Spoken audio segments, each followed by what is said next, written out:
Doctor Adil नजम साहब, बहुत बहुत शुक्रिया, आपने हमें ज्वाइन किया। दुनिया भर में कहा जा रहा है कि एक हिस्टोरिक इवेंट है और पाकिस्तान में ख़ासतौर पे इस एग्रीमेंट को बड़ी अहमियत दी जा रही है और ये भी कहा जा रहा है कि इससे जो खित्ते की जियो पॉलिटिक्स है वो तब्दील होकर रह जाएगी, जो सिक्योरिटी अरेंजमेंट्स है वो तब्दील हो जाएंगे।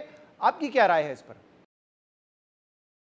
बहुत शुक्रिया शहजाद। देखिए, इम्पोर्टेंट तो ज़रूर है और यकीनन एक इम्पॉर्टेंट भी है, दुनिया के लिए सरप्राइजिंग भी है। और हिस्टोरिक का फैसला हमेशा हिस्ट्री करती है, उसको हिस्ट्री पे रहने देना चाहिए कि आगे इसमें क्या होगा। लेकिन इम्पॉर्टेंट इसलिए भी है कि इस देखें, जहाँ तक आपने बात की ना खित्ते की तो चेंज हो गई है। दैट्स वाई इट्स इम्पॉर्टेंट कि एक स्ट्रोक में खित्ते का जो बैलेंस है वो कम से कम ऑन पेपर इसलिए चेंज हो गया कि जो पाकिस्तान इंडिया की रिलेशनशिप है उस पर अब एक साया आ गया सऊदी अरेबिया का। जो मिडल ईस्ट में रिलेशनशिप्स हैं उसमें एक साया आ गया पाकिस्तान का। So that change is very real and permanent. Permanent तो नहीं, इम्पॉर्टेंट। लेकिन इम्पॉर्टेंस ये भी है कि ये दो ऐसे ममालिक जो बजाते खुद ग्रेट पावर नहीं है लेकिन मेजर पावर्स, राइट। ये चीन नहीं है, ये अमेरिका नहीं है। अमूमन ऐसी चीज़ जब बनती है उसका जो महवर होता है, उसका जो फलक्रम होता है वो एक कोई ग्रेट पावर होती है। चीन उठ के कहता है मैं एससीओ बना रहा हूँ, या सेंटो होता है, या सीटो होता है, या नेटो होता है जिसमें एक लिंचपिन होता है अमेरिका। जब दो मेजर पावर्स उन लिंचपिन से हट के अपना अलायंस बनाती है तो उसका एक मतलब ये होता है कि उनका अब इत्मीनान नहीं रहा उस इंटरनेशनल सिस्टम पे जो मौजूद था। सो हम बार बार कहते हैं ना कि इंटरनेशनल सिस्टम चेंज हो रहा है। ये एक एविडेंस है कि वो सिस्टम अब जो था वो टूट चुका है।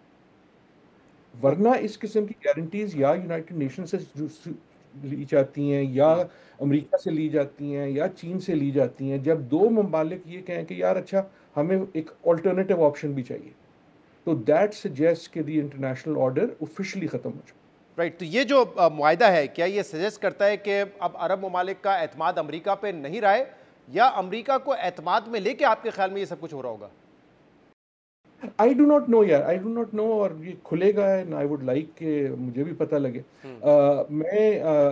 देखिए, माई सेंसेस देखिए ना, उस दिन भी एक उनके सेंटकॉम के हेड से जिस दिन ये मुआहिदा हुआ उसी दिन अमेरिका के जो डिफेंस मिनिस्टर थे मेरे ख्याल में, उन्होंने सेंटकॉम के हेड से मुलाकात की।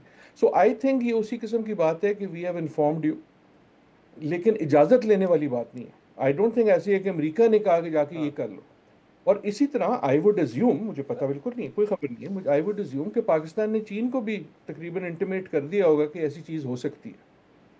लेकिन ना, वरना दोनों जो बड़ी ताकतें हैं they can take it as an offence.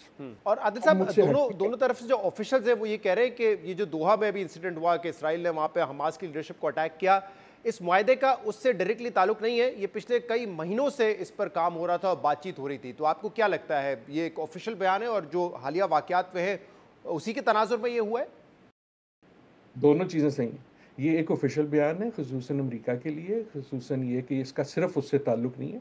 लेकिन विंक विंक, दुनिया में कोई शख्स ऐसा नहीं है जो इस पे पूरी तरह से यकीन करे कि उसकी टाइमिंग और इसकी टाइमिंग जो है अनरिलेटेड है। और इसराइल की जो जारियत है, और तो जारियत बड़ा छोटा लफ्ज़ लगता है, जो बर्बरियत है, उससे इसका कोई ताल्लुक नहीं है। लेकिन ये क्लियर करना सऊदी अरेबिया के लिए ज़रूरी था। और ये भी प्रॉबेबली दुरुस्त है कि ऐसा नहीं है कि ओआईसी में वो साइड पे मिले खाने के ऊपर उन्होंने कहा यार बना लें देने। ये बहुत अरसे से यकीनन बात हो रही होगी। लेकिन राहील शरीफ साहब आपको जानते हैं, वो तो सऊदी अरेबिया में बड़े अरसे से मुखिम भी हैं और एक रोल भी अदा कर रहे हैं। सो चीज़ें परकुलेट होती हैं, चीज़ें आहिस्ता आहिस्ता बनती हैं, देन समथिंग कम्स जो उसको ट्रिगर कर देता है।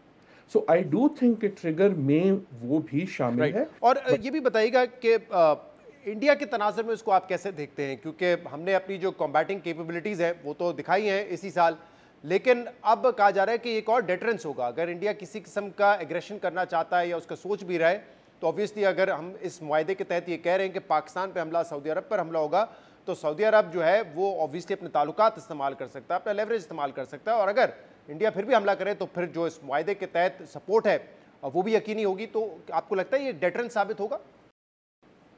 मेरा अपना ये ख्याल है कि इस वक्त अगर सबसे इमीडिएट इम्पैक्ट लॉन्ग टर्म, वो सबसे ज़्यादा भारत पे है। इसराइल पे नहीं है उतना, हर एक पे है, बट इसराइल से भी ज़्यादा है, सऊदी अरेबिया से भी ज़्यादा है, पाकिस्तान से भी ज़्यादा है। क्योंकि भारत के लिए वो जो हम बात कर रहे थे ना, रीजनल जो चेस गेम है वो चेंज हो गई। क्योंकि पाकिस्तान को वो डील करते हैं एज अ कंट्री जो हम तो तुम्हें सीरियसली नहीं लेते, तुम्हें तो होना ही नहीं चाहिए, लेकिन सऊदी अरेबिया को वो ये नहीं कर सकते। सो एक तरफ तो डिटेरेंस हो सकती है, बिकॉज देखे ना, अगर ये वो पिछला वाला वाकया फिर होता जी। तो देन सऊदी अरेबिया की भी एक स्टेक हो जाती ना उसमें, और वो उसके लिए एक मीडिएटर रोल भी हो सकता था, दूसरा भी हो सकता था, एक रिस्ट्रेनिंग इन्फ्लुएंस हो सकता था। एक इसका और भी पहलू है जिसे हमें ख्याल रखना चाहिए। अगर इसका मतलब ये है कि अब ऑफिशियली इंडिया जो है फोर्सेस के लिहाज से उसके हाथ थोड़े से टाई डाउन हो गए हैं, तो will that mean an increase in the type of proxy warfare जो भारत करता रहा है बलूचिस्तान में और दूसरी जगह, राइट? अगर आप खुल के नहीं कर सकते बिकॉज वो जारियत जी। कंसिडर की जाए, तो will that, I do not know what that will be. लेकिन बेचारे, मैं बेचारा कहता हूँ, बेचारे मोदी साहब जो हैं, उन्होंने जो एक हरकत की, एक गलती की, जो उनको अब कीमत अदा करनी पड़ रही है, this is another blow to him. सही। बिकॉज वो तो देखे ना, सऊदी अरेबिया और गल्फ इन जनरल से देवर प्रोजेक्टिंग के जी हमारे तो ये बेस्ट फ्रेंड है, हम इन्हें झप्पी डालते हैं, हम जाके हा हा हा करते जी। हैं इनकी इन्वेस्टमेंट में। ऐसा नहीं होगा, एक गुजारिश की इजाजत दीजिएगा, ऐसा नहीं है कि इसकी वजह से सऊदी अरेबिया एंटी इंडिया हो जाएगा और पाकिस्तान का हर दुश्मन सऊदी अरेबिया का दुश्मन हो जाएगा, ऐसा नहीं होगा। लेकिन in one level it is a major blow for India. बहुत बहुत शुक्रिया।